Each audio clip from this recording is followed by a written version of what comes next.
ओम सर्वमंगल मांगल्ये शिवे सर्वासाधिके शरण्ये त्र्यंबके गौरी नारायणी नमोस्तुते। पुष्प अर्पण करें, फिर चालीसा का पाठ करें। पाठ के अंत में ओम ह्रीं दुम दुर्गाए नमः इस मंत्र का 108 बार तुलसी या सफ़ेद चंदन की माला से जाप करें। उसके बाद दुर्गा सप्तशती पाठ प्रारंभ करें। आज 12वां अध्याय को पढ़ेंगे। 12वां अध्याय रोग निवृत्ति तथा निर्भयता के लिए किया जाता है। देवी बोले, जो पुरुष एकाग्र होकर इन स्रोतों से नित्य मेरी स्तुति करेगा उसकी सभी बाधाएं मैं निसंशय नाश कर दूंगी। और जो मधु कैटभ का नाश, महिषासुर का घात एवं शुंभ निशुंभ इन दोनों का वध आदि का कीर्तन करेंगे और जो एकाग्र होकर अष्टमी, चतुर्दशी, नवमी तिथियों में भक्तिपूर्वक इन मेरे उत्तम चरित्रों का महात्म्य सुनेंगे, उन्हें किसी प्रकार का अनिष्ट स्पर्श नहीं कर सकेगा। न पापों से उत्पन्न आपत्तियां उन्हें दुखित कर सकेंगी, न दरिद्रता प्राप्त होगी, न प्रिय का वियोग होगा, शत्रु का भय नहीं होगा, लुटेरे तथा राजा से भी कोई भय नहीं आएगा और शस्त्रों से, अग्नि से, जल राशि से भय कभी भी नहीं होगा। इसलिए मेरा महात्म्य एकाग्रचित्त होकर पढ़ना चाहिए एवं भक्ति से सदा सुनना चाहिए। मेरा चरित्र परम मंगलदायक है। महामारी से उत्पन्न सभी उपद्रवों तथा तीनों तापों को मेरा महात्म्य शांत कर देता है। मेरे जिस मंदिर में मेरा यह महात्म्य पढ़ा जा रहा हो उस स्थान का मैं कभी त्याग नहीं करती, वहाँ मेरा सर्वदा निवास रहता है। बलिदान, पूजा, अग्निहोत्र एवं महोत्सव में इस मेरे सारे चरित्र का पाठ करें और श्रवण करें। इस प्रकार से विधि जानकर अथवा बिना जाने बलि, पूजा, हवन आदि जो कुछ भी करेगा उसे मैं प्रीतिपूर्वक ग्रहण कर लेती हूँ। शरद काल में मेरी वार्षिकी महापूजा की जाती है। उस अवसर पर जो मेरे इस महात्म्य को भक्ति के साथ सुनेगा उसकी सभी बाधाएं निवृत्त हो जाएंगी और वह धन, धान्य, पौत्र आदि से संपन्न हो जाएगा। मेरा उस पर कृपा होगी, इसमें संशय नहीं है। मेरे इस महात्म्य को, मेरी उत्पत्ति की पवित्र कथाओं को एवं युद्ध में मेरे पराक्रम को जो मनुष्य सुनेगा वह सर्वथा निर्भय हो जाएगा। मेरे महात्म्य सुनने वाले पुरुषों के शत्रु नष्ट हो जाएंगे, कल्याण प्राप्त होता है और कुल आनंदित रहता है। सभी शांत कर्मों में स्वप्न देखने पर, ग्रहों की दारुण पीड़ा होने पर मेरा महात्म्य श्रवण करें, उसके सभी उपद्रव शांत हो जाते हैं। ग्रहों की दारुण पीड़ाएं निवृत्त हो जाती हैं। मनुष्य का देखा हुआ बुरा सपने सुख स्वप्न में हो जाता है। ग्रहों द्वारा पीड़ित बालकों के लिए यह महात्म्य शक्तिदायक है। मनुष्य में फूट हो जाने पर यह महात्म्य मित्रता कराने में परम उत्तम है। सभी दुराचारियों के बल को भली भांति नाश कर देता है। पढ़ने से ही राक्षस, भूत, पिशाच आदि का नाश हो जाता है और मेरा यह सारा महात्म्य मेरी सन्निधि प्राप्त कर देता है।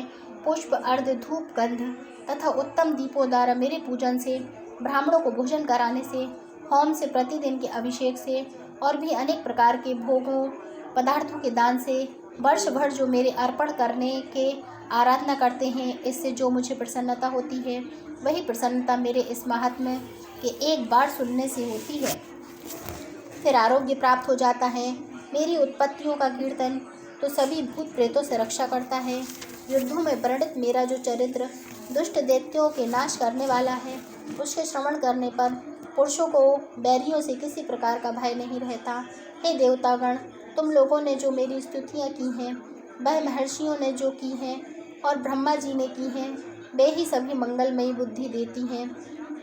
वन में शून्य स्थान पर अथवा वन की अग्नि से घिरे जाने पर, शून्य स्थान में डाकुओं से घिरे जाने पर, शत्रुओं द्वारा पकड़े जाने पर अथवा वन में शेर, चीता एवं जंगली हाथियों के पीछा करने पर क्रोध में आकर राजा ने वध की आज्ञा दे दी हो या कैद में पड़ गया हो अथवा महासमुद्र में जहाज पर बैठने के बाद भारी तूफान आ जाए, उससे जहाज डगमगाने लगे, ऐसे अवसर पर घोर संग्राम में शस्त्रों का प्रहार होने लग जाए, सब प्रकार की बाधाएं पड़ रही हों, किसी महापीड़ा से आकुल हो, इस प्रकार की सभी घोर विपत्तियों से मेरे इस चरित्र का स्मरण करने वाला पुरुष छूट जाता है।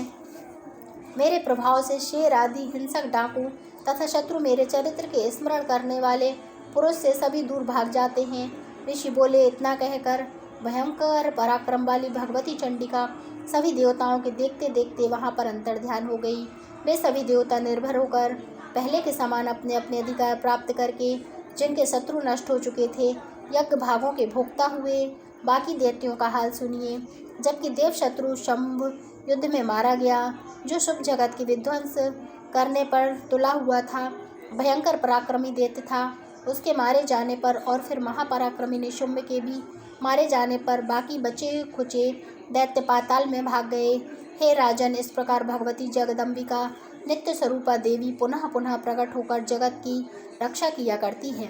यह देवी जी विश्व का मोहन करती है, वही जगत को पैदा करती है, उसी के आगे प्रार्थना करने पर संतुष्ट हो जाती है, फिर ज्ञान एवं बुद्धि प्रदान करती है। हे राजन, उसी ने ही सारे संसार को व्याप्त कर रखा है। महाप्रलय काल में महामारी के स्वरूप में ही यह देवी ब्रह्मांड भर में व्याप्त हो जाती है। अजन्मा होते हुए भी वह सृष्टि रूप हो जाती है।